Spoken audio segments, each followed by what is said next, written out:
আসসালামু আলাইকুম। সানি আলোর ছায়া চ্যানেলে আপনাদের সবাইকে জানাই স্বাগতম। এই চ্যানেলটি একটি হৃদয় ছোঁয়া যাত্রা, যেখানে আমরা জীবন, অনুভূতি, সম্পর্ক ও আত্মজ্ঞান নিয়ে কথা বলি।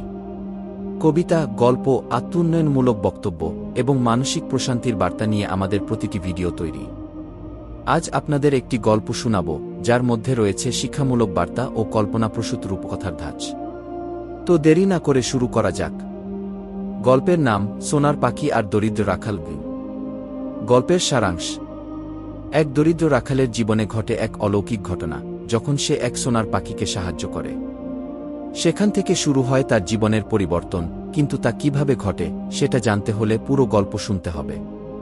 গল্প শুরু। অনেক অনেক বছর আগের কথা। এক ছোট্ট গ্রামে বাস করত এক দরিদ্র রাখাল, নাম তার নাহিদ। নাহিদ ছিল খুবই পরিশ্রমী ও দয়ালু।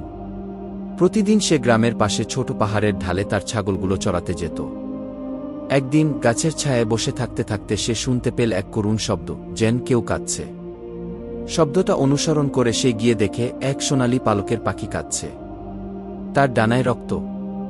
নাহিদ ধীরে ধীরে পাখিটির কাছে গেল, হাত দিয়ে আদর করল এবং তার ক্ষত জায়গা পানি দিয়ে ধুয়ে পরিষ্কার করে দিল।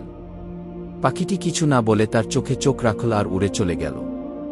পরদিন সকালে নাহিদ যখন ঘুম থেকে উঠল, তখন দেখে তার ঘরের সামনে পড়ে আছে একটি সোনার ডিম।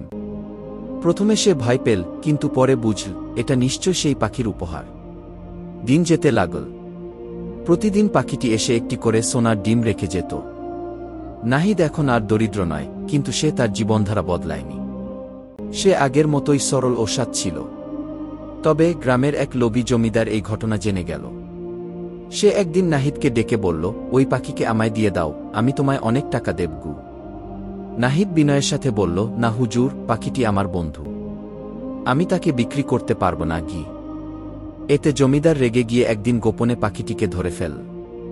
কিন্তু ঠিক তখনই ঘটল এক অলৌকিক ঘটনা। পাখিটি রাগে ঝাঁপিয়ে পড়ল জমিদারের উপর, তার চারপাশ ঘিরে আগুনের কুণ্ডলি জ্বলে উঠল। জমিদার ভয় পেয়ে পাখিটিকে ছেড়ে দিল। পাখিটি আবার উড়ে এসে নাহিদের কাঁধে বসল।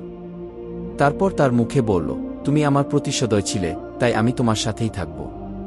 আর এই জমিদারকে তার লোভের জন্য শিক্ষা দেওয়া হল। সেই দিনের পর থেকে নাহিদ গ্রামের সবচাইতে শ্রদ্ধে ব্যক্তি হয়ে উঠল, কারণ সে প্রমাণ করেছিল ভালোবাসা ও সততা সবসময় লোভের চেয়ে বড়। গল্পের শিক্ষা। ভালো কাজ কখনো বিফলে যায় না। মানুষের সততা, দয়া এবং নিঃস্বার্থ মনোভাবই একদিন তাকে সাফল্যের চূড়ায় পৌঁছে দিতে পারে। যদি গল্পটি ভালো লেগে থাকে, অনুগ্রহ করে লাইক দিন, সাবস্ক্রাইব করুন এবং আপনার মতামত শেয়ার করুন। আপনার একটি মন্তব্য আমাদের জন্য অনেক মূল্যবান। ভবিষ্যতে যদি আপনি কোনো গল্প শুনতে চান, জানাতে ভুলবেন না। ধন্যবাদ।